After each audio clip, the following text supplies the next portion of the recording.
Bonjour à tous, bienvenue sur un nouvel épisode, un nouveau YouTube live sur le Supercross d'Indianapolis samedi. Euh, Ça sera en replay, aussi en replay. Et on attaque, on attend un peu que ça arrive. Ah, je suis désolé. Et donc voilà, c'était la 10e épreuve de la saison, la 4e à l'Est. Avec évidemment Tom Vial comme français avec en 2,5. On peut commencer par le terrain, encore difficile, compliqué. Il faut savoir qu'à l'est du pays, il fait froid, il neige, il pleut. L'hiver, c'est compliqué. Donc, quand il rentre à la terre, c'est mou. Et ça fait des ornières de folie. Ça a été comme ça depuis des années. Donc, si vous avez vu, il y a un trophée et un casque. Pour la fin de la vidéo, on va faire un petit truc. C'est la commémoration du 22e anniversaire de ma dernière victoire, qui était évidemment à Indianapolis en 2002. Donc, j'ai sorti le trophée que j'avais dans le garage et le casque aussi dans le garage. Je n'ai pas enlevé la poussière. Donc, j'ai fait un petit clip. J'ai récupéré un petit clip de cette course d'ailleurs, qu'on mettra à la fin quand on aura fini pour se rappeler du bon vieux temps, quand on était pas trop mauvais et qu'on gagnait des ronds. Donc oui, Indianapolis compliqué, encore le circuit tracé un peu serré, beaucoup de petits intérieurs, beaucoup de petites ornières tout intérieur très proche des virages, de l'intérieur des virages. Compliqué doublé, mais on a vu quand même des dépassements. Et en fait, les ornières, ça a donné vraiment le comment ça a donné que ce terrain était compliqué, technique, et on arrivait à faire la différence. Si ça avait été sur un terrain dur, différence zéro, ça aurait rien fait du tout. Tout le monde aurait fait les intérieurs. Il y avait encore du 90 degrés. Après l'arrivée avant le sable, le deuxième virage dans le sable, 90 degrés encore. Le virage avant les deux tables on-on, le virage avant, c'était un 90. Le virage après, un 90. Avant les mécanos, encore un 90. Quand il y a beaucoup de virages à 90, c'est compliqué de doubler. Donc, heureusement que ça a été compliqué avec les ornières. Et puis voilà, j'ai encore un problème avec les mecs qui tracent les pistes. Parce que depuis qu'on est passé à l'Est, même San Diego, c'était pas terrible. Bon, il y avait un peu de la boue, mais c'est pas exceptionnel. Ils n'arrivent pas à maximiser la place qu'ils ont en faisant des circuits assez attrayants. Et donc, voilà. On attaque direct. Hein, on attaque direct. Pas d'invité, non. On va faire un truc. Je vais essayer. Marvin est rentré de la course aujourd'hui. Moi, je voulais faire ça dimanche tranquille. Voilà. Je voulais faire un truc en anglais avec Marvin, mais je pense que ça ne va pas se faire.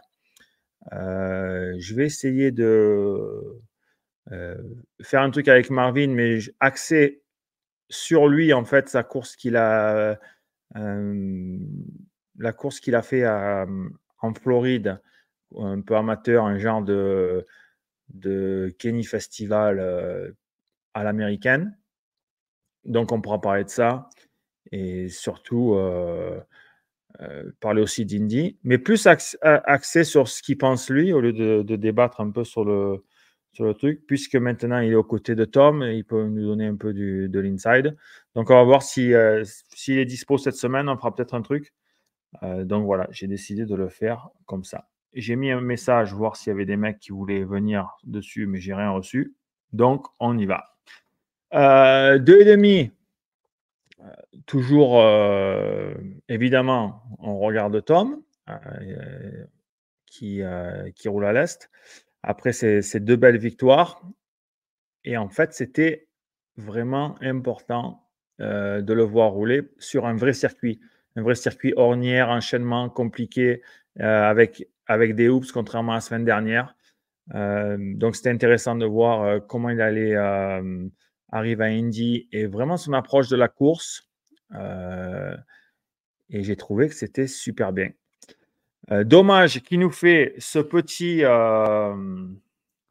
caca dans les hoops que je vous mets là, voilà, en première manche. Dommage, ça lui coûte, la victoire, de la journée effectivement parce que bon, il fait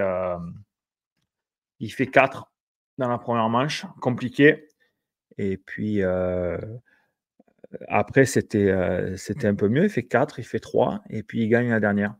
Donc à ce petit jeu, c'est McAdoo en faisant 1-2-3 qui gagne le général et qui prend en même temps la plaque rouge avec 2 points d'avance sur Tom. C'est bizarre parce que McAdoo commence à faire du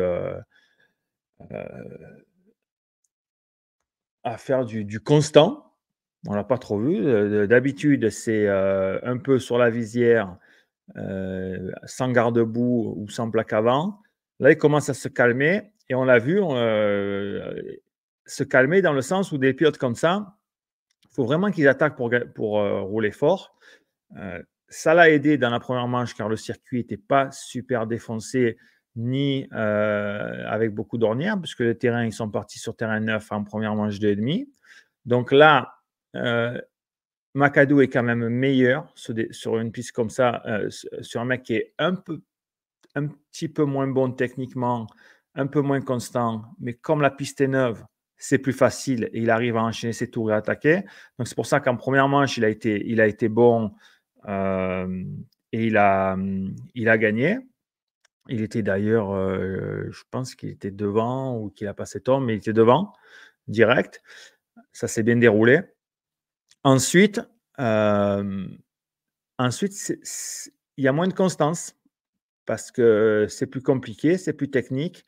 Et là, on sent un peu les limites d'un pilote comme McAdoo, mais il a réussi à faire un 2-3, boum, il gagne depuis sa première victoire depuis 2 ans.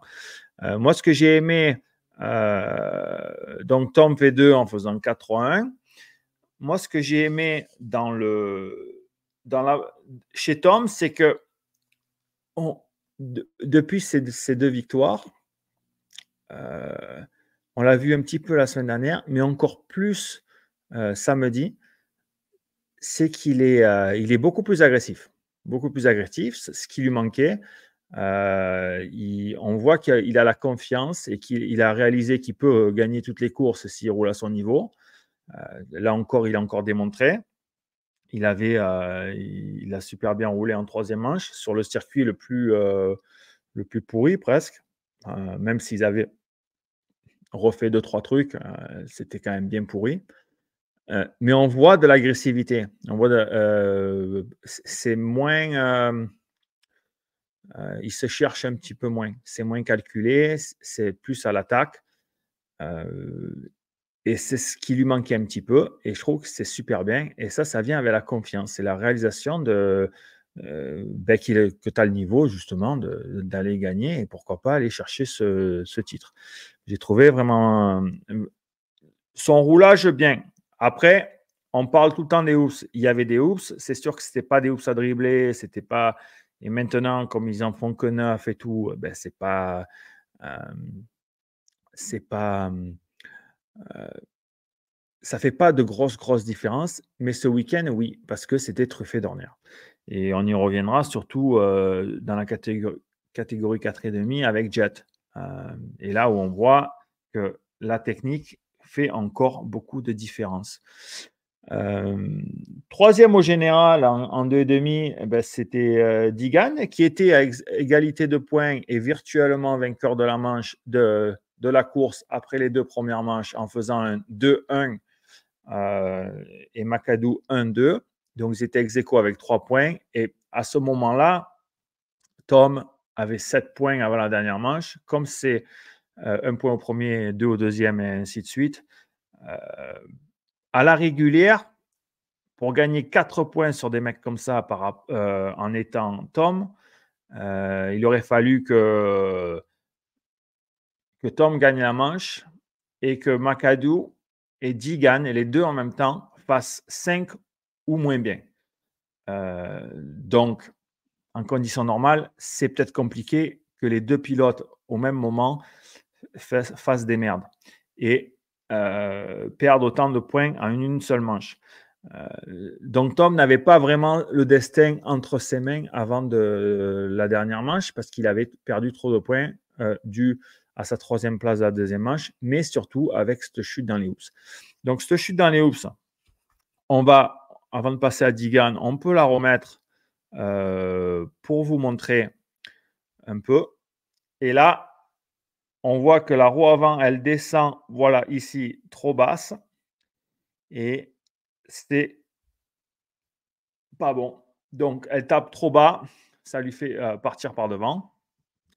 Le truc, l'erreur là, c'est que quand on est comme ça et qu'on voit qu'on perd de la vitesse, il faut mettre gaz. Il faut ouvrir les gaz au lieu de temporiser.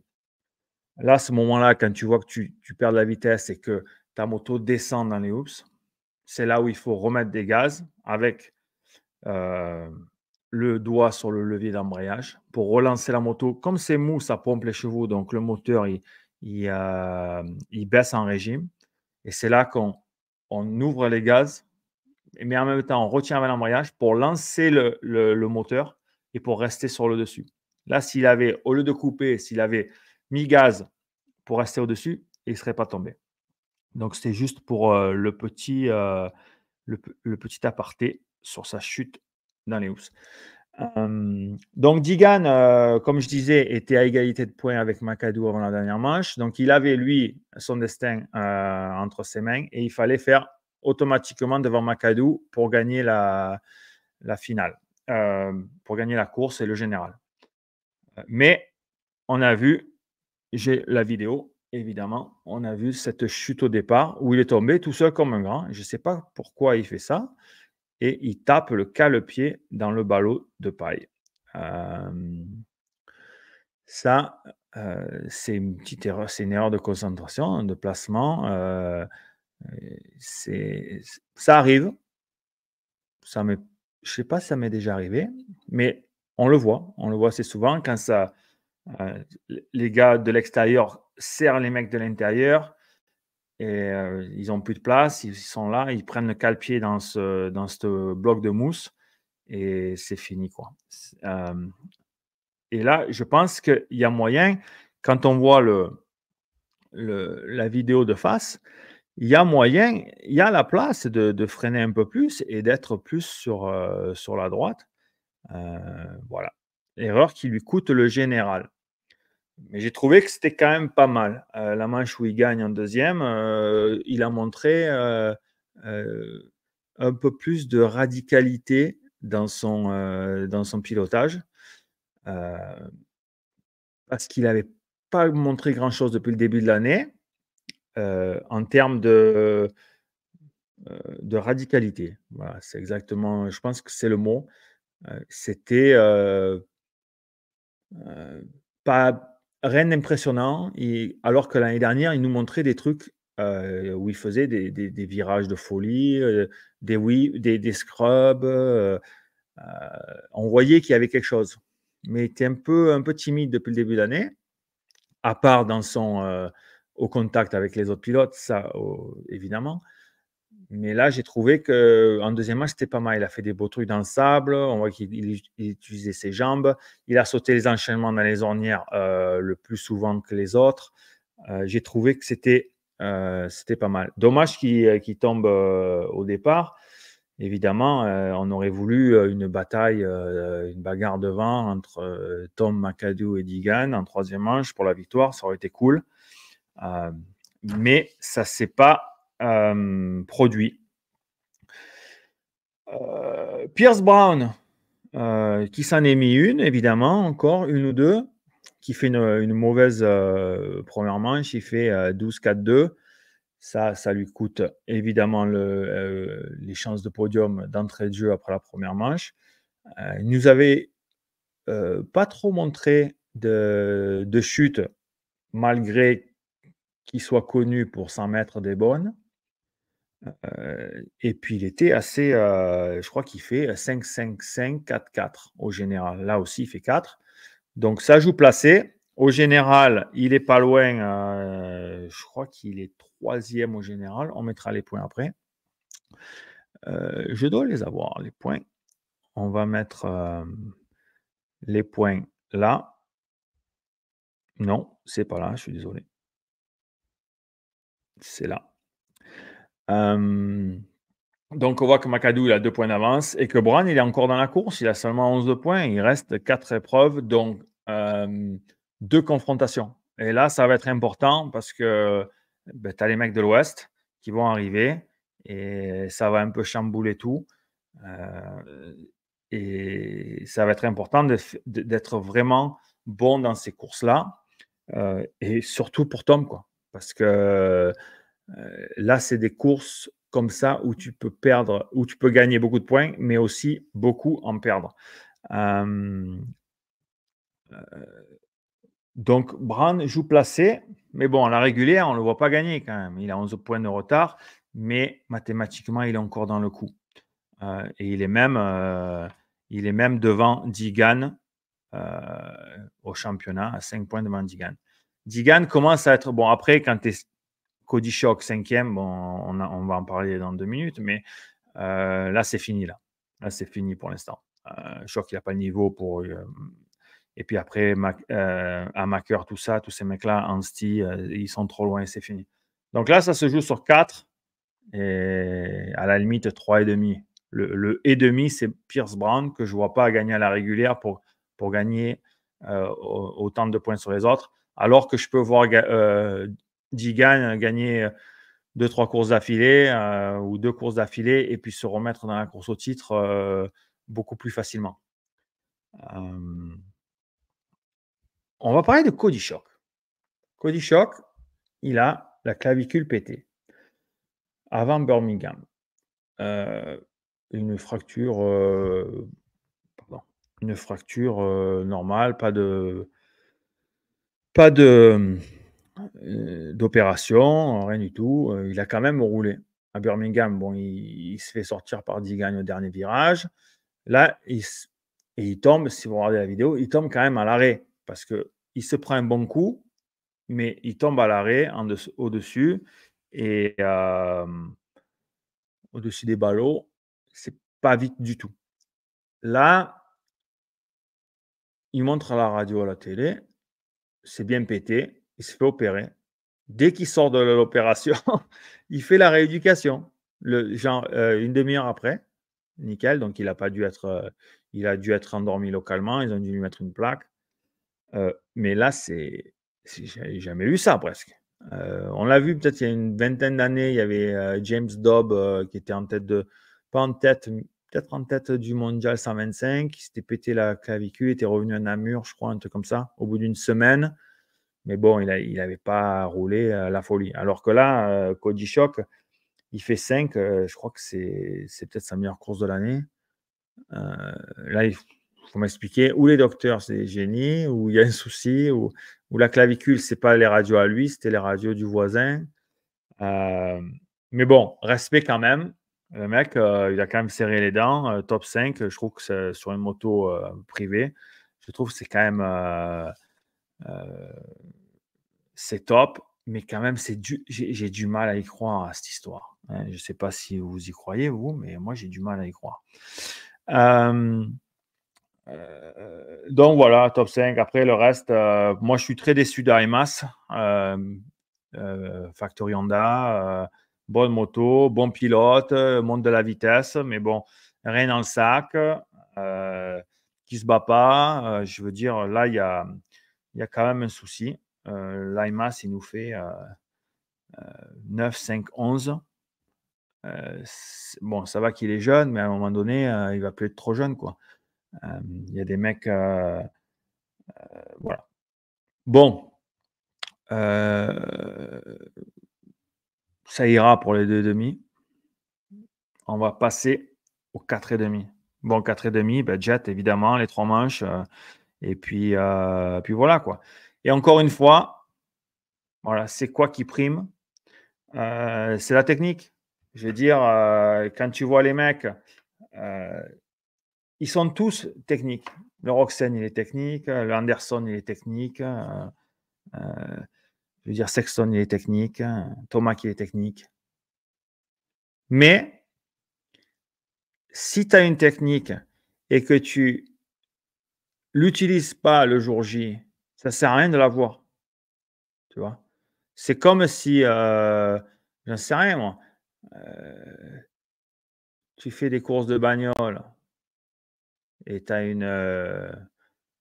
tu as une Red Bull, mais en fait, tu décides d'aller aux courses avec une As, tu vois? Donc, je vois pas l'intérêt, je vois pas l'intérêt. Et là, c'est un peu pareil. Roxane, il peut sauter du mur jusque dans les hoops. Roxane, il peut faire des trucs. Il peut ne pas, louper les enchaînements, 3 ou 4 fois. Hem, mais on c'est à la fin du bal qu'on paye les musiciens et le bal, c'est le samedi soir. Le samedi soir, il faut arriver, 1 gonfler à bloc, motivé, mettre de l'engagement et surtout montrer 100 de ton potentiel technique et physique le jour J. Et là, le meilleur à ça, c'est Jet. Jet, il nous montre. Tu vois, il a de la créativité. Heu, il prend le circuit comme un challenge et il essaye de trouver les solutions techniques pour que ça fonctionne. Alors que les autres subissent le terrain. Quand tu vois les autres passer, les Plessinger, les Anderson, les Webb passer dans les hoops, heu, je pense qu'un bon 65, il va aussi vite qu'eux. Ils enroulent, en fait, ils dribblent même pas. Ils font comme s'ils dribblaient, mais en fait, ils enroulent vite. Ils enroulent vite. Qu'est-ce qu'ils font? Où est-ce qu'on va? Qu'est-ce qu'on fait? C'est pas normal. Quand c'est les mecs, les meilleurs pilotes de super du monde et que tu les vois rouler, on dirait qu'on regarde, la Ligue du Limousin. Désolé pour les mecs du Limousin, c'est une image. Il faut quand même, il faut m'expliquer. Donc, Jet dans les hoops, c'est magnifique, évidemment. J'ai une petite vidéo. Et ça, on a vu, je crois que Roxane l'a fait aussi, sauter derrière la première. On en avait parlé c'était à Dallas, je crois, Arlington, où aux essais, on avait vu Deegan et on avait vu Webb sauter du double d'avant et sauter derrière la première petite des hoops et ensuite enchaîner les sauts. Là, on le voit, Jet, voilà, il saute nickel. On va le remettre. Tac, saute dedans. 3, 2, 3. Il en reste une. Hop, il recoupe. Voilà. C'est et sincèrement, tout le monde croit que c'est un extraterrestre pour faire ça, mais c'est facile à faire. Tu prends, je sais pas moi, tu prends un Marvin sur sa 2,5 de temps, tu mets exactement le même truc la semaine avec personne, mais il fait ça au deuxième tour et il le fait, nickel avec une 2,5 de temps. Tu mets un bon 125, il le fait et avec un bon 80, ça se fait. Il y a rien, il y a zéro. C'est assez facile. Le seul truc, c'est d'être précis parce qu'il y a des ornières, il faut atterrir au bon endroit. Mais il y a rien. Je vous assure que c'est super facile à faire. Super facile. Je veux dire, il y a des trucs qui sont durs. Faire 3-3 dans les enchaînements quand il y a plein d'ornières de partout, comme il faisait là, heu sur le long enchaînement avec mécano, on-off, 3-3 dans plein d'ornières, ça c'est chaud. C'est compliqué, c'est dangereux. Il faut prendre la bonne ornière. Tu peux passer par devant euh, et tu sais pas pourquoi. Un peu comme on a vu à Daytona avec Plessinger et Dylan. Les mecs qui passent par devant, ils savent pas trop pourquoi parce que l'ornière, ben, tu as mis les cale-pieds dedans ou elle est trop raide. Ça, c'est compliqué. C'est compliqué. Ça fait peur. C'est dangereux. Là, je comprends les mecs qui font 2-2, 2-2-2 au lieu de faire 3-3. Mais le saut dans les hoops, là, les gars, il n'y a rien. c'est facile. Et tu vois les meilleurs pilotes du monde qui ne font pas, alors qu'il fallait faire ça. Pourquoi arriver et freiner là-dessus pour enrouler pour enrouler le mur, accélérer un peu, recouper. Alors, ce qu'ils faisaient tous, ben, c'est qu'ils enroulaient la première, ils faisaient bah. Et le problème, c'est que tout le monde fait ça. Il y a plein d'ornières, c'est compliqué. Et on en avait parlé aussi dans une ancienne vidéo. Je veux dire, quand les hoops sont comme ça et que après la petite, en fait, la petite, ils la font pour pouvoir dribbler. Après la petite, il y a plein d'ornières. Il faut utiliser la petite pour sauter au-dessus des ornières. Et là, en fait, on est à l'inverse des ornières. C'est un peu comme dans les enchaînements. On voit en fin de manche, par exemple, les mecs qui commencent à changer les enchaînements. Pourquoi? Parce que l'enchaînement qui va le plus rapide, tout le monde fait pareil. Sur une thermole comme ça, donc les ornières arrivent super rapidement. Donc il faut être fin et à un moment donné, quand il y a trop d'ornières et que ça commence à être dangereux et possibilité de faire des erreurs, on saute à l'inverse. Donc les creux où il y a les ornières, on saute par-dessus et on inverse les combinaisons d'enchaînement. Et dans les hoops, il faut faire pareil. Il faut faire pareil, surtout qu'ils n'ont pas touché de la soirée. En troisième manche, chez Shanghai, arrive devant et saute au-dessus des ornières. Il n'y a rien aussi. Je veux dire, les hoops, ça fait, la première housse, elle doit faire 50 cm. Il n'y a rien. Tu le fais en BMX, ça, avec un peu d'élan. Donc, ça aussi, je me demande pourquoi. Pourquoi ça ne se fait pas et pourquoi les mecs, ils ont la crotte au cul avant de rentrer dans les hoops, parce qu'il y a 3 ornières. Alors que tu vois que ça passe quand même pas trop mal, puisque Jet le fait tous les tours et il le fait jusqu'au dernier tour. Au dernier tour, il a fait une petite merde, je le conçois. Mais tu fais ça tous les jours, gros. On fait ça tous les jours. Il n'y a rien là. Il n'y a rien. Et après, on vient, oui, mais il y a des ornières, machin, c'est mou, truc, machin. Bref. Donc, Jet, on l'a encore vu nickel. On a aussi vu comment on dit, où il n'était pas super confortable. Donc, quand il faut qu'il mette du gaz pour revenir, pour remonter, et qu'il faut qu'il double des mecs. Donc, il est un peu impatient. Et on l'a vu faire, bon, il a quand même gagné les 3 courses, mais on l'a vu faire pas mal de petites erreurs par-ci, par-là, à cause de cette impatience. Et son ouverture de gaz. Quand il roule, couler, tout nickel, ça va super bien. Parce que là, il est vraiment en contrôle. Dès qu'il faut qu'il attaque et qu'il ouvre les gaz plus rapidement, là, ça commence un peu à dérailler. Mais là, c'était à la limite moins pire que sur d'autres courses. Mais on l'a vu faire des équerres, accélérer trop tôt, sortir trop serré des virages au lieu d'enrouler quand il essaye d'attaquer. Et surtout, quand il met la purée en sortie de virage, avec une 4,5 d'usine comme ça, il faut avoir la roue arrière calée. Et si tu mets gaz quand tu n'es pas calé, il y a de fortes chances que tu perdes l'arrière et que tu perds du temps. On l'a vu faire ça avant le saut d'arrivée, etc. Après, ce que j'ai bien aimé, on l'a vu passer, comment il s'appelle on l'a vu passer Roxane. Et là, je vais vous montrer exactement l'erreur de Roxane. Roxane, qu'est-ce qu'il fait? Je vais vous mettre la vidéo.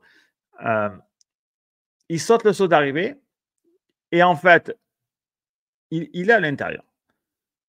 Pourquoi il regarde Jet? Ça ne sert à rien. Tu es devant et tu as la trace avantageuse sur la piste. Donc, il n'est pas à ton intérieur et il ne t'a pas passé puisque tu ne le vois pas. S'il n'est pas dans ton champ de vision, c'est qu'il est encore derrière. Qu'est-ce que tu vas regarder à droite, à l'inverse de la piste? D'accord? Parce que souvent, c'est comme quand tu roules en voiture. Ça. Et en moto, c'est pareil. Tu roules en voiture, droit sur l'autoroute, tu regardes à droite, hop, tu vas tourner vers la droite. Tu regardes à gauche, tu vas tourner vers la gauche. Et là, c'est exactement ce qui se passe. Si vous regardez, hop, il va sauter, il regarde sur la droite et il va à droite. Il ouvre la porte et il laisse passer. C'est un truc de malade. C'est vraiment Je ne comprends pas. Donc en fait, il fait ça, il regarde et en même temps qu'il regarde, il bouge son corps. La moto va sur la droite et parce qu'il a fait ça, eh ben, il loupe, sa trace intérieure. Alors que si tu te concentres à faire ce qu'il faut faire, donc heu, scrubber ton saut d'arrivée, rester le plus bas possible et être concentré, regarder où tu vas et prendre ta trace intérieure dans le sable, jamais il passe là. Il sera peut-être passé ailleurs. À une autre manche, il est passé ailleurs et il a passé dans l'enchaînement d'après. Mais c'est quand même fou qu'à ce niveau-là aussi, on voit des mecs faire des erreurs de débutants, quoi. Et alors que c'est Roxane, elle est championne du monde, championne des US, tu vois. Donc là, c'est grosse erreur de Ken. Mais belle course, hein, 2-2-3. Moi, j'ai trouvé que Roxane, je l'adore. J'adore son comment j'adore son agressivité dans le début des courses. Le fait qu'il est, il va avoir la trentaine cette année. Le fait qu'il a cette capacité d'être dedans rapidement et il a beaucoup de réflexes et de créativité dans les dépassements. Et il gagne beaucoup de place dans les premiers tours. Je trouve ça super. Je trouve qu'il roule bien. Je trouve que sa moto est bien suspendue. Ça reste souple parce que Roxane, il roule souple depuis des années. Mais c'est beaucoup moins souple qu'avec la Honda. La balance de sa moto est bien plate. Quand il y a des hoops, il dribble bien. Il part bien. Il roule bien. Il est agressif. Il a tout. Il a tout pour aujourd'hui. Si on me demande, ouais, lui et Sexton pour aller chercher à la limite à la régulière Jet Lawrence. Oui, et je trouve qu'il roule super bien. Mais ça, c'est pas nouveau. Il roule super bien depuis qu'il est monté en 4,5. C'est un très bon pilote. Mais on voit qu'il fait 2-3 erreurs par-ci, par-là. Et puis, il était un poil moins bon. Un poil moins bon que Jet samedi. Sexton bien, solide, mais c'est depuis le début de l'année. Hein. Il fait 3 la première. Il est sur le podium. Il est dans le top 5 sur le podium, toujours là. Il montre de belles choses, mais il manque ce petit plus qu'il avait avant, avec la Honda, par exemple. On voit qu'il commence à prendre du poil de la bête. Sa troisième manche bien en faisant 2. Mais ça manque. Il manque un petit peu pour aller chercher les autres. Et là, ça commence à faire long, quoi. Ça fait 10 courses, ça fait 11 week-ends. Ça fait presque 3 mois là qu'on y est, 2 mois et quelques. Et c'est toujours un peu la même. C'est toujours un peu la même. On voit de l'amélioration, mais c'est très. C'est lent, quoi. C'est lent, lent dans le sens où ça met du temps à venir. Alors que j'aurais pensé qu'à ce moment-là, il serait déjà à 100% comme l'année dernière. Je trouve que la moto est pas mal. Aussi, l'équilibre de sa moto n'est pas si mauvais que ça. Ça manque un peu de départ, évidemment, à ce niveau. Le départ, quand tu n'es pas au-dessus du lot comme un Jet, tu n'es pas aussi bon que Roxane dans les premiers tours à doubler. Effectivement, il te faut partir devant. Mais là, tu pars devant, tu roules comme ça, dans les 2 premiers tours, tu te fais passer par Jet et Ken. Tu vois. Donc, euh, ça, on a un insider. Je l'ai entendu, celle-là aussi. Je l'ai entendu. Super Dirt Day. Est-ce que c'est vraiment le Xavier, notre Xavier, qui nous fait ce commentaire? Il est passé d'une Ferrari à une Fiat. Ouais, c'est la rumeur qu'on a entendue, mais bon, on ne peut pas dire si c'est vrai ou pas.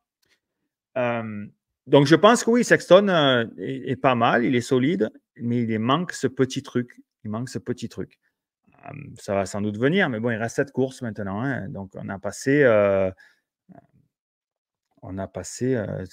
17, on est presque à 2 tiers de la saison. À un moment donné, il faut y aller, quoi.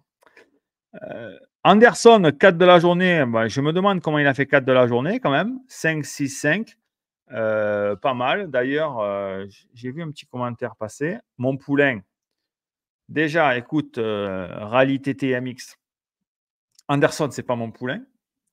Mon poulain, ce serait. Mais c'est un mec que j'apprécie dans l'engagement, dans l'agressivité, dans le pilotage. Là, le problème, c'est que notre ami Anderson, il va falloir arrêter d'aller chez Chipotle et commencer à mettre gaz et finir les manches aussi rapide qu'on les commence. Ça manque de jus, quoi. Ça manque vraiment de jus, ça manque de. euh, on voit qu'il peine physiquement, alors qu'il a le niveau pour, pas toutes les courses, mais au coup par coup, d'aller faire chier des mecs sur des manches de 12 minutes. Mais même sur 12 minutes, il n'arrive pas, quoi. Il est bien et puis ça perd du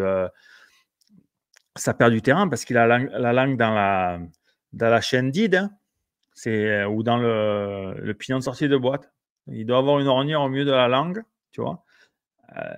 Et ça aussi, c'est pas normal. Tu vois qu'il s'est fait revenir par Plessinger. Plessinger presque le double dans les housses. Bon, Anderson fait une merde et Plessinger lui tape dedans et tombe. Donc là, ça lui a, ça lui a fait gagner presque une place, quoi, parce que peut-être que Plessinger allait le passer parce que Plessinger roulait quand même pas mal.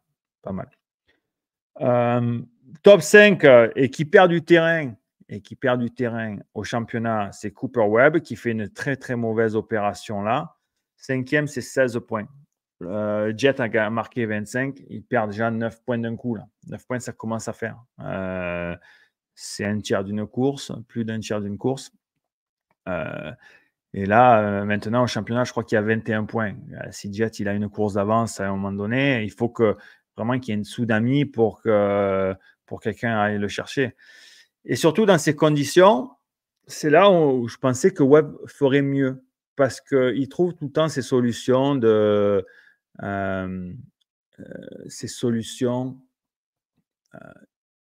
pour aller vite. Pas pour aller vite, mais pour être efficace. Pas faire tout comme les Jets en technique parce qu'il n'a pas la technique, mais il trouve des solutions, des petits intérieurs, sauter dans les hoops. Mais là, le facteur innovation, créativité, efficacité de Webb, on ne l'a pas vu ce week-end. On l'a pas vu. Là, moi, je pense aussi que sans doute, vu comme la moto est suspendue, ça peut venir aussi de la moto. Je pense qu'avec une moto plus équilibrée, plus plate, plus basse de derrière, moins fourche molle, elle n'est pas aussi molle que celle de Tomac, mais c'est aussi peut-être parce que Webb, il n'est pas aussi agressif sur son avant. Il est pas aussi lourd, pas aussi grand. Il n'a pas autant de mouvements de masse sur l'avant. Donc, c'est aussi peut-être pour ça qu'on voit que sa fourche, elle n'est pas aussi molle. Mais ça peut venir de là. Et vraiment, je n'aime pas du tout les yams. J'aime pas du tout. Et on le voit, tout le monde galère. Et quand tu as des fourches molles, avec des motos nerveuses, puissantes, sur des tourniquets avec des ornières, avec adhérence maxi, c'est super dur. C'est super dur à rouler. On a parlé à Détroit, où je ne sais plus où c'était, la première de. Bref, une course où Tomac n'avait pas super bien roulé. Je crois que c'était à Détroit. Et c'est un problème. C'est un problème. Et là c'est pareil. On va descendre. On voit Plessinger qui était pas mal, mais dommage, il fait une 9e place en 3e manche et ça le met dedans pour le top 4. Mais et je trouve qu'il roule bien, Plessinger. Et tu vois, on voit qu'il y va, quoi. Il n'a pas peur de sauter, il saute les enchaînements, et puis il est créatif, il n'a pas trop peur des ornières, ça va, quoi. Et je trouve que sa moto, elle est pas mal aussi en équilibre pour une KTM qui nous ont les années précédentes avec Web, les motos, elles étaient mal réglées. Là, ça commence à ressembler à une moto de Supercross et je trouve qu'ils ont un bon produit maintenant pour être compétitif. Et là, on a le Tomac, 4, 7, 10. Et j'étais sur le show Pop MX. Si vous parlez anglais, que vous comprenez l'anglais, vous écoutez. On en a aussi parlé ça fait 3 ans que j'en parle. À un moment donné, il va falloir que j'arrête d'en parler parce que c'est la folie de voir Tomac rouler. Je le vois aux presses dérouler, je vois des vidéos, je vois sur les réseaux sociaux. Comment il fait pour avoir la roue avant d'un garde-boue dans tous les freinages, dans toutes les réceptions. La moto, elle est comme ça. Elle est comme ça. Je ne comprends pas. Haut de derrière, basse de devant. Et dans ces conditions-là, c'est exactement les pires conditions pour les réglages de Tomac. C'est normal. C'est normal que ce soit comme ça. Après, oui, il y a de temps en temps parce que ça va fonctionner, parce que c'est le bon jour et même dans ces conditions, on va peut-être faire podium et ça va aller. Mais sur un circuit lent, sur un circuit avec des ornières qui a beaucoup pâte à modeler, avec une fourche molle, et on me dit que, tu vois, il y a Steve Matisse de chez Pop MX qui a demandé à son entourage, au team et tout, s'il y avait un souci et pourquoi elle était si molle avant, la fourche à l'avant. Tout le monde dit non, c'est normal, il n'y a rien de. Tout va bien. Tout va bien. C'est DV qui est fou. Non, mais depuis que j'en parle, maintenant, j'ai des potes qui m'ont des textos, ils disent putain, mais c'est vrai que c'est mou devant. Et là, ça fait. Je ne vais pas dire que je suis spécialiste, je ne sais pas faire des suspensions, moi, je ne sais pas mettre des clapets, je ne sais pas changer les joints spi, je ne sais pas. Mais je vois quand même. Et là, je me dis que c'est pas possible. Donc, qui continue, hein, qui continue. Moi, je donne juste mon avis, qui est mon avis objectivement. J'ai rien contre une 4,5 Yam. J'aime bien Yam. Dans mon garage, j'ai une moto de marque Yamaha que j'ai payée. Moi. J'achète mes pièces. Voilà, je roule avec une Yam. Donc, j'ai rien contre le team avec qui j'ai eu indirectement du succès avec Dylan, avec qui on a fait presque ce qu'on a voulu, et Dylan a été très compétitif et a eu du succès. Mais là, ils sont à côté de la plaque. Voilà. Ils sont à côté de la plaque, et qu'ils le veuillent ou non. Et c'est pour ça qu'un mec comme Tomac, il est aux fraises. C'est pas parce que lui, il y est. Il a montré à Dallas. Il tombe dans le deuxième tour, il part 16, il revient 2. Donc, il a en lui le pilotage pour être devant. Mais quand tu vois que dans les ornières à Daytona, et là, c'est pareil, où il se fait doubler à Daytona par Jet dans cet enchaînement long, c'était du sable mouvant, donc avec de la vitesse. Mais là, la fourche, c'est fini. Tu peux rien faire là. Il peut rien faire. Et là, c'est vraiment un gros souci. Donc, qu'ils fassent ce qu'ils veulent. Hein, c'est pas mon problème, hein, vraiment. Donc, notre ami Romelouf, tu es vacciné, Yam. Je ne suis pas vacciné, Yam. D'accord? Il faut arrêter. C'est une image, ça aussi. J'ai acheté une Yam, parce que j'ai acheté une Yam. Mais j'ai acheté des Honda, j'ai acheté, à la limite, je préfère presque sur les reliques, les reliques que je refais, dans les années 90, début des années 2000, Honda, c'est quand même du meilleur matos pour travailler dessus.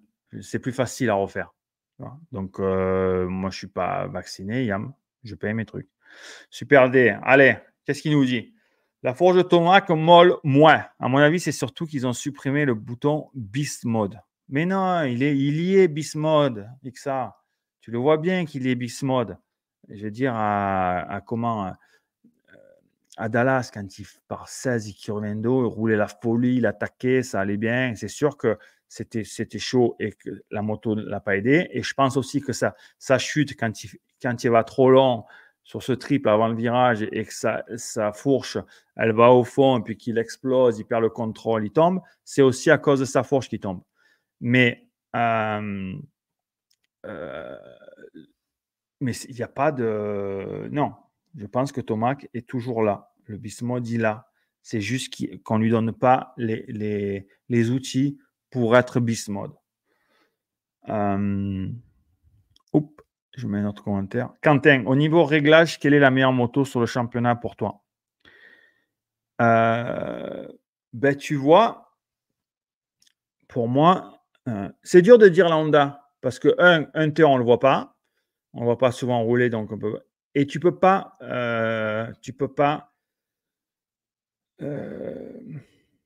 dire que la moto à jet, c'est la meilleure. Il est tellement bon, il est tellement souple sur la moto, il est tellement précis, il a tellement une position neutre.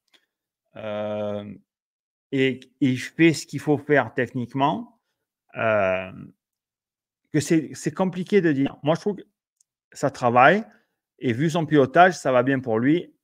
Tu la donnes à un mec plus agressif, genre un Anderson, un Tomac, un Barcia, qui a d'autres, Malcolm. Je pense on verrait que la moto est trop molle pour eux. Mais lui, il est tellement souple qu'il fait corps avec la moto, ça lui va nickel. Ça lui va nickel. Et elle est saine. Elle a une bonne balance. Donc, mais je ne veux pas mettre la 4,5 Honda dans le. Pour moi, j'aime bien la Kawa, j'aime bien la SUS. KT, encore pas encore là. Mais vu le déchet dans le pilotage d'Anderson, et comment il roule, ce qu'il arrive à faire. On a vu qu'il a gagné une manche, d'une triple crâne, il a fait le podium. La moto est saine. Elle est saine parce que c'est un pilote agressif qui se met en difficulté lui-même par son pilotage. Il est beaucoup en travers, etc. Et la moto, elle est saine. Elle ne fait pas des trucs de folie. Donc, moi, j'aime bien celle-là. Et la moto à Roxane, pareil. Mais Roxane, c'est un peu comme avec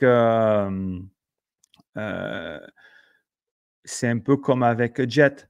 Ils roulent tellement bien qu'ils font que la moto est bonne à l'œil. Parce que techniquement, ils sont bons. En plus, Roxane, il est un peu plus petit, donc il n'a pas beaucoup de mouvement de masse. Il est très neutre. Super pilote. Mais c'est dur de juger par rapport à ces pilotes-là parce qu'ils sont tellement bons que tu leur mets n'importe quoi, ils vont bien rouler. Mais moi, j'aime bien la SUS. Ça part bien. Quand il attaque, quand Ken attaque, c'est top. Il n'y a pas de souci. Le seul truc, c'est quand il cale. Mais bon, ça, c'est pas grave. Tu ne vas pas caler tout le temps. Tiens, un commentaire intéressant. Que penses-tu de la prise de masse de Sexton? Eh bien, j'ai vu ça. Quand il est passé en 4,5, pas que cette année, l'année dernière, c'était comme ça aussi. Des gens pensent qu'il faut prendre la masse, alors que prendre de la masse ne veut pas dire prendre de la force. C'est sûr qu'en 4,5, il faut plus de force. Ça, c'est clair et net. Mais pas de la gonflette. Et je trouve que il est moins mobile depuis qu'il est comme ça. On voit qu'il a pris. Il a pris. Et pour prendre et pour le voir à l'œil, ça veut dire qu'il a vraiment pris. Moi, je suis pas fan. Je suis pas fan. Je suis fan des pilotes qui font de la salle, qu'on s'entraîne pour avoir de la force, mais pas automatiquement prendre du poids et de la masse. Être plus fort avec le poids le moins possible, en fait. Voilà. Ça, c'est important. Et je pense que ça affecte sa mobilité à Sexton. On le voit quand même beaucoup plus longiligne maintenant, un peu plus droit. Il joue moins avec la moto et ça peut influer. Je pense que c'est une des raisons. Mettre du Kayaba dans du WP, tu en penses quoi? On le dit souvent, les gants changent de moto, refont la copie de l'ancienne. Surtout pour un mec qui se plaignait de perdre l'avant. Donc là,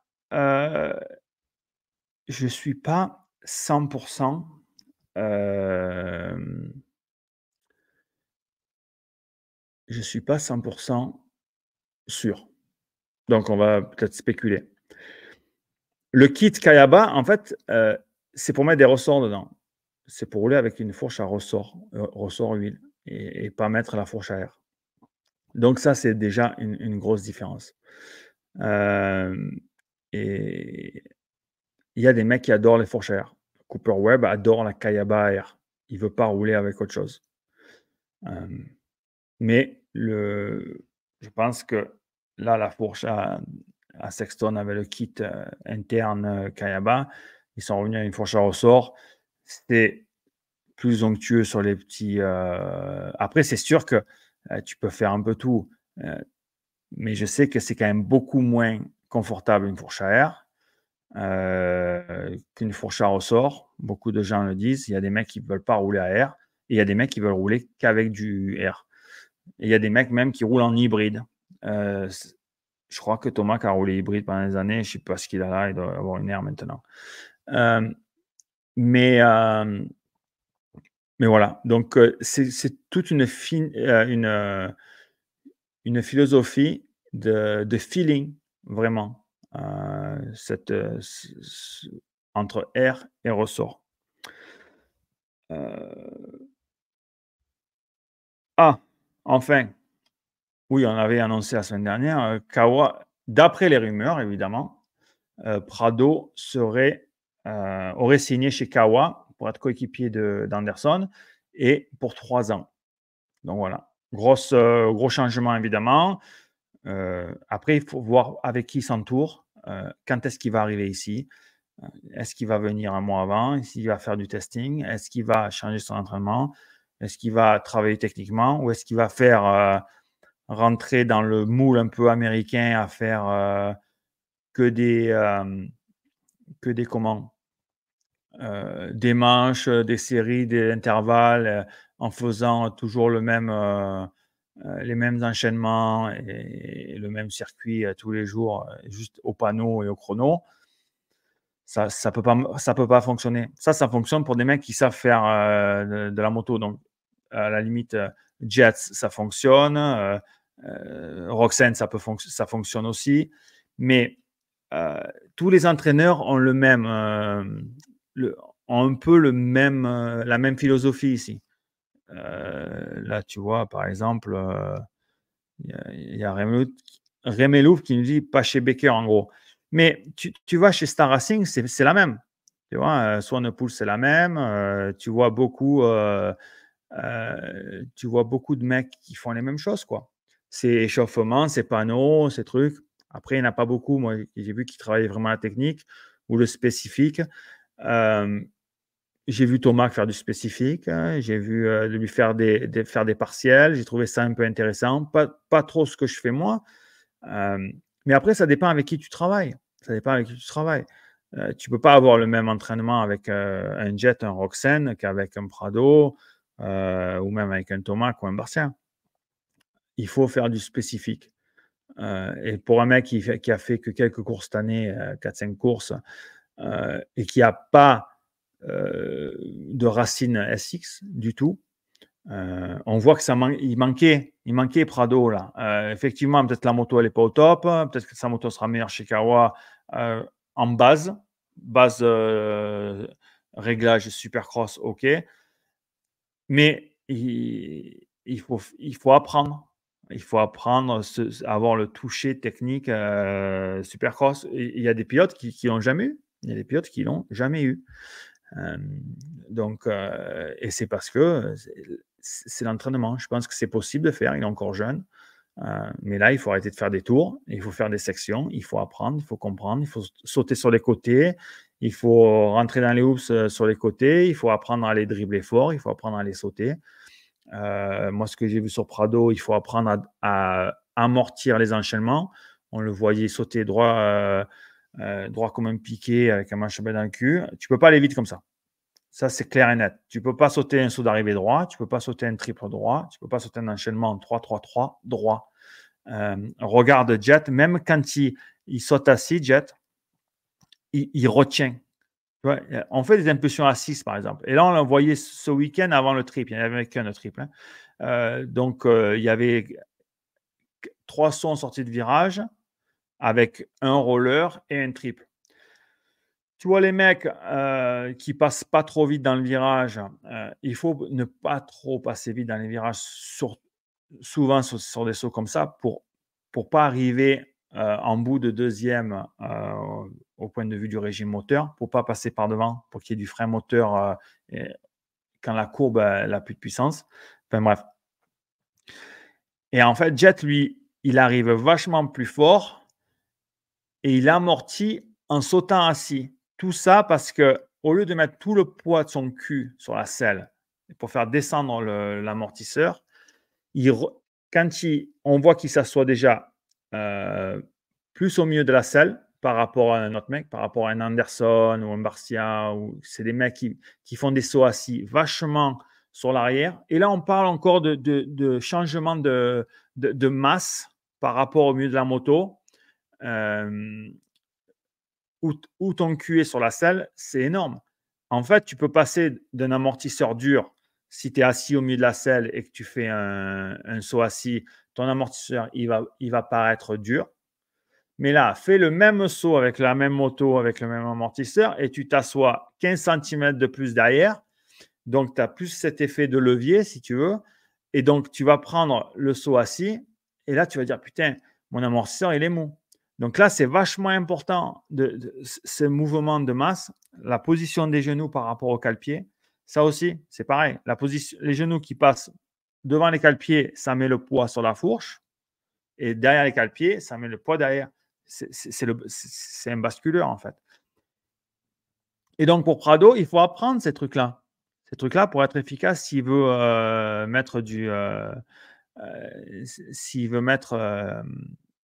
avoir du succès et faire des résultats.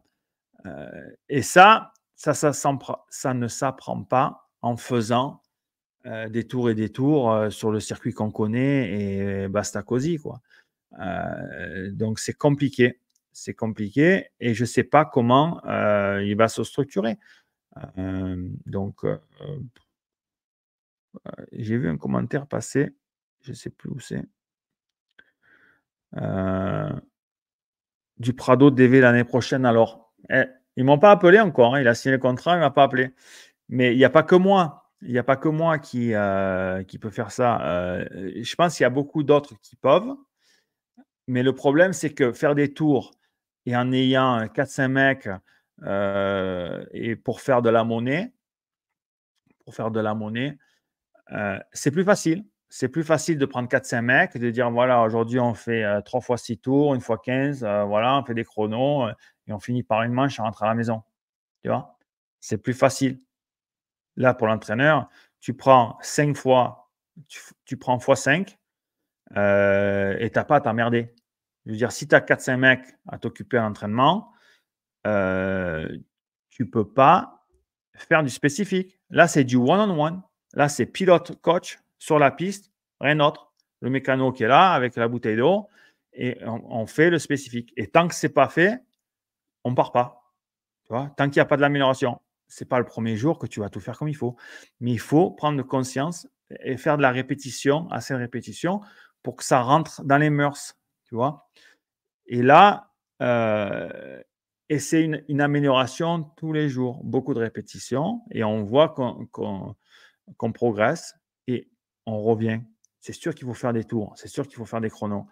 Mais comme je dis souvent, pour être bon, et Jet le montre tous les week-ends, il faut rouler bien avant de rouler vite. Et pour rouler bien, il faut avoir un bagage technique énorme et pour être prêt pour être créatif et à trouver des solutions pour faire fonctionner des enchaînements des hoops quand la piste évolue comme ce week-end. Donc voilà. En ce qui concerne Prado, après, c'est sûr que s'il rentre dans le moule et qu'il va s'entraîner avec un peintre chez Kawa qui lui fait faire des manches avec Anderson. Là, s'il prend l'entraîneur d'Anderson, ça ne va pas le faire. C'est pas possible. Parce qu'Anderson, il sait faire. Il sait faire des scrubs assis, il sait faire des scrubs, il sait passer les hoops, et il sait tout. Après, il a des lacunes, évidemment. Anderson, dans les virages, des fois, il bloque le frein arrière. Enfin, bref, peu des positions, et évidemment. Mais tu ne peux pas mettre Prado là. C'est sûr qu'il va progresser, mais il n'arrivera pas au bon niveau pour vraiment être un facteur dans la lutte au titre aux US. Ça, c'est clair et net. Clair et net. À part ça, ben, je crois qu'on a fait à peu près le tour, 4,5. Si vous avez des questions, envoyez. Hein. Donc, je vous disais là, en entrée de. J'ai mis. Là, c'est où? Casque. Et le trophée de Indianapolis 2002. Donc, le casque. Je l'ai gardé celui-là. Tac. C'était pas mal. Tac, tac. À l'époque où j'étais Osbo. Donc, j'ai fait une petite. Je vous la mets. Je vous la mets. C'est parti. Indianapolis, ça dure 2 minutes. Le highlight de la finale. Et je vous dis un peu. Allez, c'est parti. Allez, petit départ. Voilà, et là, ça fait 5,80. Maléus. Maléus, on ne voit pas trop, mais il y a une ornière. On verra plus tard qu'il y a une bonne ornière. Il y a Carmichael qui fait une grosse faute. Ouais. Et là, je prends en tête. Et je me fais doubler. Hein.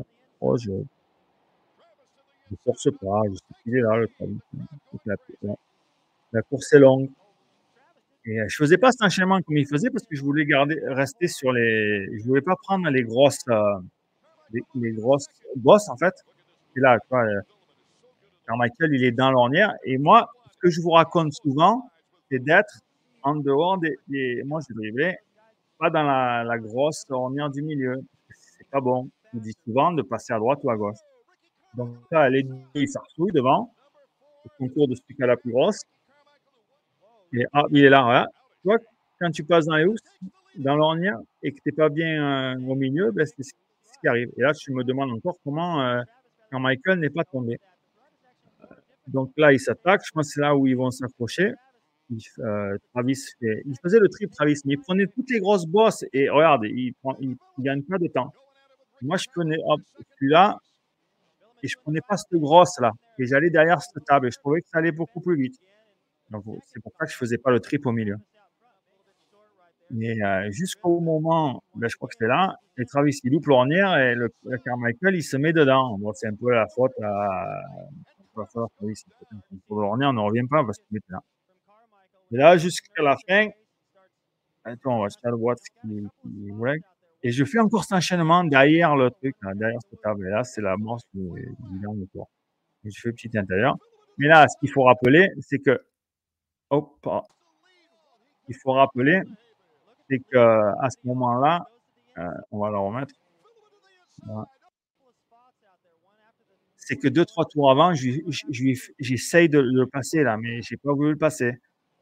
Et c'était vraiment le seul endroit où je pouvais le faire. Mais j'avais essayé genre 2-3 tours avant de faire ça, parce que je savais que cette trace fonctionnait bien de sortir à l'intérieur. Et donc voilà. Et ça, c'était le quoi? Le 9 février 2002. Donc c'était il y a plus de 22 ans. Et comme c'était Indianapolis, c'est que c'était ma dernière victoire et que j'ai encore le trophée et que j'ai encore le casque, j'ai dit eh ben, pourquoi pas faire un petit truc. Donc j'ai trouvé la vidéo. J'espère que YouTube va la garder. Et comme ça, pour faire un petit clin d'œil. Bon, c'était. Bon, ça, c'était pas trop par l'extérieur, mais je me suis positionné à l'extérieur et après, j'ai fait l'inter. Mais voilà. Bon, il y en a quelques-unes de courses un peu qui étaient cool, mais évidemment, par rapport aux légendes, vraiment pas assez. Donc voilà, c'était juste le petit clin d'œil de Indianapolis. Et, de toute façon, et en plus, c'est même plus le même stade. Maintenant, le nouveau stade, il est juste à côté. C'est à peu près au même endroit. Euh, mais ce stade-là s'appelait le RCA Dome. Il existe depuis une dizaine d'années. Ils l'ont implosé, puis ils ont construit un autre truc. C'était voilà. Donc, ben, c'était un peu moins long qu'avec Marvin. Je voulais discuter d'un autre truc, je me rappelle plus. Ah oui, c'est ça. Ben, ce week-end, on repasse à l'ouest. On va à Seattle. Là, pareil, Seattle, à l'époque, quand je roulais, enfin, j'ai roulé à l'ancien et au nouveau, aux deux, c'était couvert. Maintenant, c'est ouvert. Et Seattle, c'est un peu comme si tu faisais un supercross à Londres. Donc, il y a de grandes chances qu'ils prennent de la flotte, comme souvent. Ça peut être compliqué. Et on revient à l'ouest.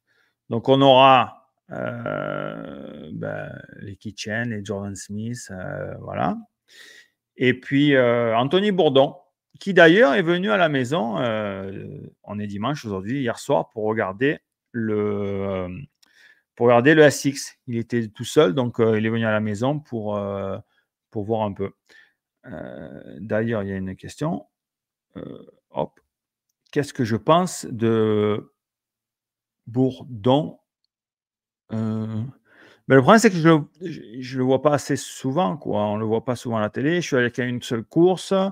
Il avait bien roulé à triple crown. J'ai trouvé que c'était un poil timide. Ça peut, dans sa position où il faut faire des coups d'éclat pour, pour essayer d'avoir un job et pourquoi pas trouver un guidon et pour rouler aux US, au lieu de faire 5, 6, 7, 8, 5, 6, 7, 8, je préfère qu'il fasse 12 parce qu'il attaquait le quatrième avec les dents qui traînaient par terre que d'être régulier et puis un peu passer sous le radar, comme on dit, qu'on ne le voit pas trop, qu'il fasse pas trop de bruit, pas trop d'étincelles. Pour faire pour avoir un guidon aux US, et ça marche depuis même mon époque à moi, moi j'ai eu vraiment mon guidon avec une course.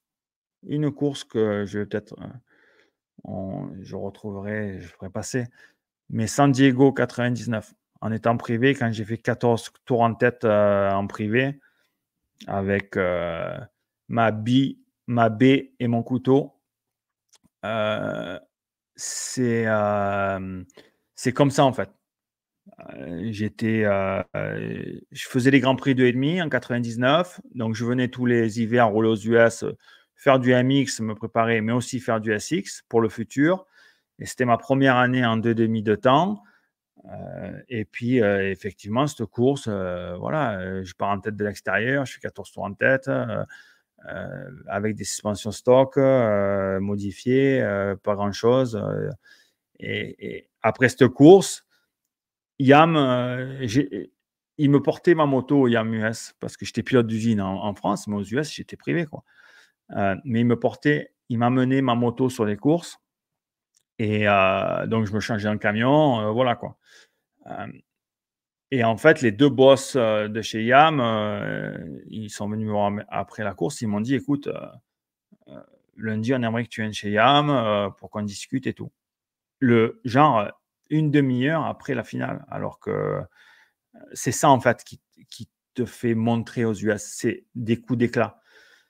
Alors que la semaine d'avant, j'avais fait 13, c'était à Phoenix, je crois que je fais 13. Je m'explose en série, je vais en finale tant bien que mal, j'avais le dos explosé, je m'étais ruiné en série. J'avais sauté sur un mec sur un triple, j'ai cassé le guidon, enfin, j'étais allé au repêchage, je sais pas quoi, je fais que 13 en finale, tu vois, un truc comme ça.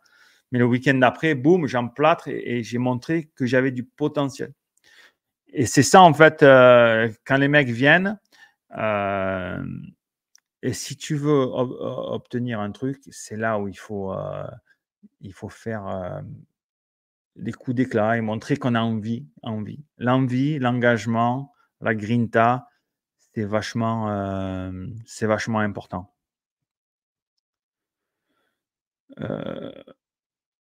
J'ai une question de Jean-Michel. Avec quel pilote français aux US de ton époque tu t'es le mieux entendu quand tu roulais? Ben, en fait, moi j'ai fait je suis un peu la cause, du fait que Sorby ait roulé ici. Donc il habitait chez moi et je lui ai fait avoir le guidon chez Pro Circuit. Mais bon, en fait, aux US, pas grand-chose. Il n'y avait pas grand-chose.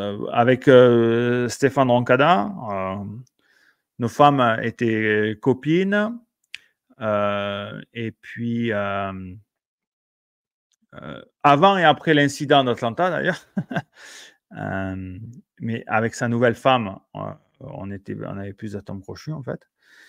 Et puis, on roulait, on allait rouler sur le terrain IAM, j'allais rouler sur son terrain. Bon, il avait un terrain de fou aussi, lui, un terrain de fatigué. Je me chiais de rouler chez lui parce que tout était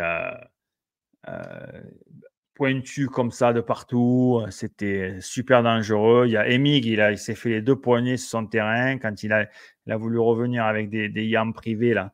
Il n'a pas commencé la saison parce qu'il s'est fait les 2 poignées sur un truc de le terrain, mais c'était un terrain de SX à l'EPO, mais et pour te faire mal.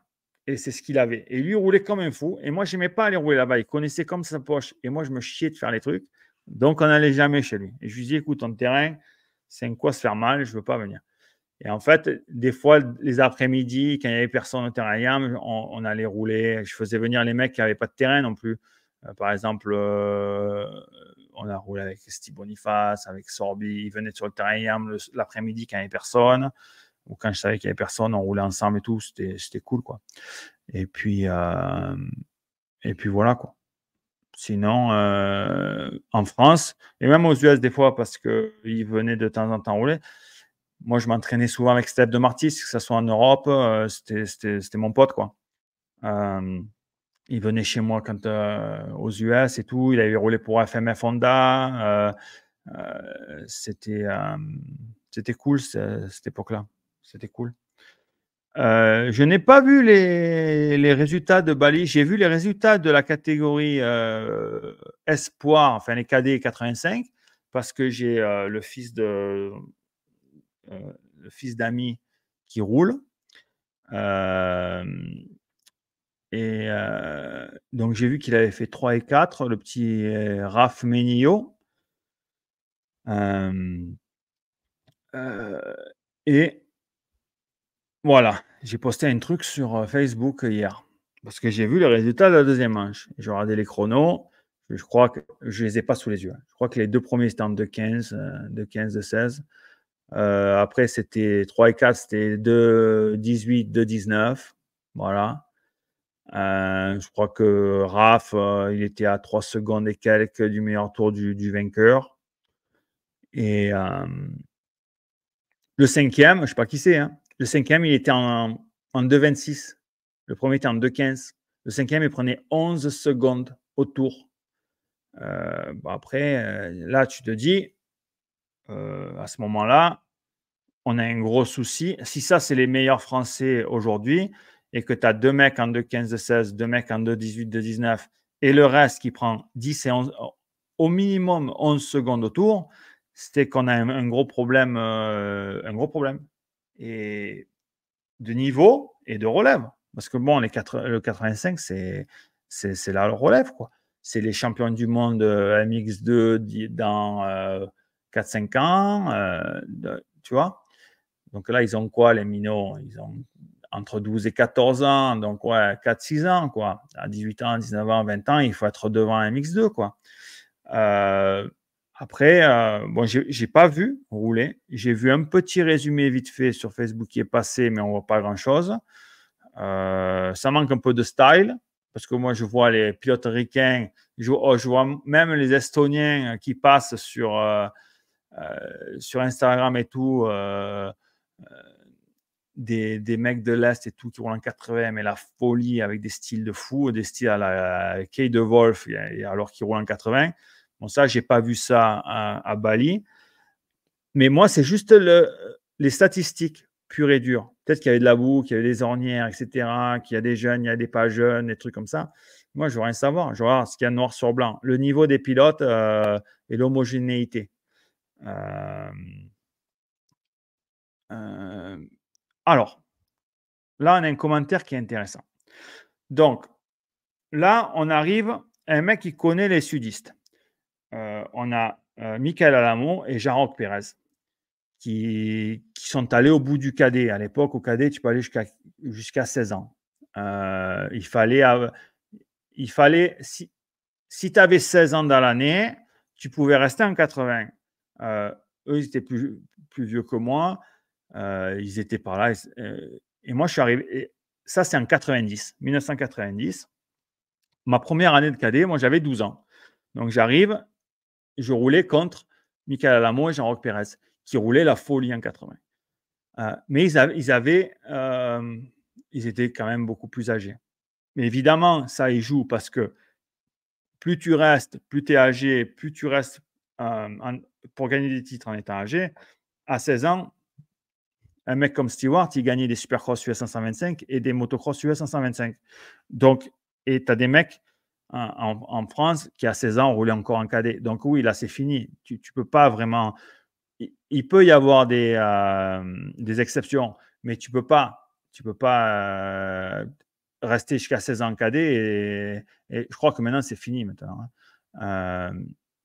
Mais ça doit être 14 ou 15 ans le cadet. Je ne sais plus, je ne connais pas les nouvelles règles. Je parle de ça, ça fait plus de 30 ans. Donc, moi, je suis arrivé à 12 ans et j'ai fait 3. C'est Jean-Roch qui a gagné le cadet et c'est Michael qui fait 2. Et moi, je fais 3 cette année-là au championnat de France cadet 80. C'était des 80 à l'époque. Donc, oui, l'âge, OK. Mais, tu vois, moi, à 12 ans, je roulais presque comme eux, quoi. Et j'avais gagné une manche, je crois, ou j'en battais un ou de temps en temps, pas tous les week-ends, mais des fois, oui, j'étais prêt, machin. Mais j'avais 12 ans, je sortais d'éducatif. Donc, c'est ça que je veux voir, moi. Je veux voir les jeunes. Et je parle de moi, alors que j'ai rien gagné, jamais rien gagné. Comme je dis souvent, je suis bon à rien, mauvais à tout. Mais il faut que l'âge, c'est pas parce que ton minot il est jeune qu'il ne peut pas battre des mecs qui ont 3 ans de plus. Si tu es bon, tu vas les battre. Ouais, tu as un mec comme Broxen, il a gagné les Grands Prix en 2009. Il avait quoi? Il est de 94, 2009 ou 2010. Il avait 15-16 ans, quoi. 15-16 ans, il faut gagner des Grands Prix MX2. En plus, MX2 maintenant, à moins de 23 ans, etc. Donc, c'est encore une catégorie qui est plus facile qu'à l'époque, qu'à la grande époque des Grands Prix 125, où tu avais 16 Italiens, parce qu'il y en avait 8, ils prenaient 8 par pays, donc tu avais 8 à Saint-Marin, tu avais 8 en Italie, et puis après tu avais les mecs d'Andorre et tu avais les mecs de je ne sais pas où, parce qu'ils n'avaient pas les 8 places, donc c'était bondé. Tu vois, tu avais les Hollandais, les machins, les mecs qui prenaient les licences au Luxembourg qui n'étaient pas dans les 8 Hollandais. Et il y avait du monde. Que maintenant, c'est quand même restreint. C'est beaucoup plus restreint. Donc, il faut être devant. Il faut être devant. Et je m'en fous si tu as 12 ans, ou tu as 13 ans, 14 ans, ou 16 ans. Donc, c'est pour ça que j'ai dit aux parents et aux minots qu'il fallait commencer à se réveiller, d'aller au boulot, quoi. Je veux dire, quand tu prends 11 secondes au tour sur le meilleur tour d'une manche de cadet, à un moment donné, c'est où tu. Là, le seul conseil que je peux donner, si c'est aux parents, tu prends 11 secondes sur un mec qui est obligatoirement qui va être meilleur que toi dans 2 ans, parce qu'en 2 ans, 11 secondes, c'est compliqué, tu vois. À moins que tu aies roulé la manche crevée du début à la fin, ça va être compliqué. Et donc, là, tu prends 11 secondes à ce moment-là et que tu as la moto préparée, tu as les suspensions ci, tu as le moteur machin, comprimé, pas comprimé, l'essence à 20 balles ou 25 balles le litre. À un moment, c'est bon. Il faut fermer. Hein, tu tires le rideau, tu vends tout Et avec l'argent, tu ouvres un PEL pour que ton minot il puisse acheter un appart quand il a 20 ans, quoi. Parce que ça ne sert plus à rien, là. Et le problème, c'est que si je regarde les stats du 80, je ne sais pas combien il y a de mecs, je ne sais pas moi, 30 mecs sur la grille, j'en sais rien. Tu as 4 mecs à la limite, tu vois, tu as 4 mecs, mais le cinquième, il est au-dessus de 11 secondes au tour. Ben, le cinquième, là, c'est bon. Donc, en fait, il y a 4. Ils sont 4. Le reste, c'est il faut se réveiller. Il faut aller au boulot. Les écarts comme ça, c'est inadmissible. C'est inadmissible. Donc, moi, ça me fourre de moi. Et je pense que il y a un souci, quoi. Et il faut faire quelque chose. Voilà. Il faut faire ça. Bref, c'est un sujet qui me tient à cœur. Je vais me faire encore des amis, évidemment. Et le problème, c'est que c'est dur pour moi de parler de ça parce que mes, mes meilleurs amis, un couple un de mes meilleurs amis ou des meilleurs amis à moi, ont un fils qui roule dans cette catégorie. Tu vois. Donc, ça va, il fait 4. Et oui, il a 12 ans et il a beaucoup progressé par rapport à l'année dernière. Et il est à 3 secondes au meilleur tour des meilleurs. Ça va, il y a de l'espoir à progresser, aller au boulot et prendre de la force. À 12 ans, tu n'as pas de force, tu vois. Donc, il faut faire des trucs pour essayer de progresser. Donc, ça va. Mais là, si après, là, moi, c'est compliqué et ça fait peur. Ça fait peur pour la relève. Après, tu as les mecs qui vont te dire oui, mais ils vont à l'école et tout. Moi, je crois que le RAF, là, il va à l'école. Il va à l'école. Il n'est pas au CNED. Hein. Il y en a qui arrêtent tôt, mais tu peux aller à l'école et être bon si tu fais ce qu'il faut faire. Tu roules le mercredi, tu roules le samedi, dimanche. Voilà, tu trouves le temps, tu fais un peu de sport. Et, et le truc pour les minots qui est très important, au lieu d'être sur regarder que des conneries sur les téléphones, ben, regarde des mecs qui font vraiment bien de la moto. Donc, on a tout maintenant. À l'époque, on faisait quoi? On achetait les VHS, on essayait de regarder les mecs, les bons mecs, pour essayer de faire ce qu'ils faisaient, etc. Le soir, au bout de 20 fois que tu regardais la VHS, tu voyais plus rien. C'était le bordel. Maintenant, il y a tout. Il y a YouTube, il y a machin, il y a les réseaux, il y a tout. Tu peux regarder tout sur Internet. Tu peux regarder Jet Lawrence, tu peux voir ce qu'il fait. Tu peux regarde Jet Lawrence regarde-toi les finales. Regarde-toi les finales au ralenti et tu regardes où ses mains sont, où ses doigts sont, où ses pieds sont, comment il fait, qu'est-ce qu'il fait, comment il fait. Tu as tout. Il te montre. Avant, il ne te montrait pas. Il faut aller chercher et là, tu as tout. Tu as tous les produits finis des top pilotes. Tu peux regarder ce que je disais à Dylan à l'époque. Arrête de regarder les mecs d'aujourd'hui. Là. Ça, c'était en 2018-2019. J'ai dit arrête. Arrête de regarder. Ça ne sert à rien. Prends des vidéos de 2004, 2003, 2004, je dirais. 2004 de Stewart avec la 125. T'inquiète. Tu vas apprendre. Voilà. Et après, quand tu vas à l'entraînement, tu essayes de faire des trucs. Tu pousses tes limites, tes machins, tes trucs. Arrêtez avec la course à l'armement. Je vais voir des pilotes rouler là, en France et tout, mais de partout. Les motos, c'est des arbres de Noël. Tu as le truc là, le machin, le guidon, le protège-main. Déjà en 80, arrêtez avec les protège-mains. Et il n'y a pas de. C'est bon, oubliez les protège-mains, ça ne sert à rien. Enfin bref. Le truc, les leviers machin, le truc, la cocotte truc, le pot, le machin. Oh les gars, arrêtez, vous prenez 11 secondes au tour minimum. Je veux dire, ça ne sert plus à rien. Tu prends une moto d'il y a 5 ans, si tu vas vite, tu es à moins de 11 secondes. Donc voilà, c'est ça mon truc. Allez au boulot là et arrêtez là avec de vous pignoler avec vos pots machin et trucs et aller rouler et faire de la moto. Voilà, ça m'a fatigué. Euh, et ça me fait chier de voir ça, quoi. Ça me fait chier de voir que le niveau est au ras des pâquerettes. Voilà. Ben voilà. c'était un peu plus court qu'avec Marvin. Marvin, il parle. Moi aussi, d'ailleurs. Donc, Seattle ce week-end, c'est cool. J'essaye d'avoir Marvin pour faire un petit truc avec lui cette semaine. Et ben, sinon, on essaiera de se voir la semaine prochaine. Donc, merci les gars et on se retrouve la semaine prochaine.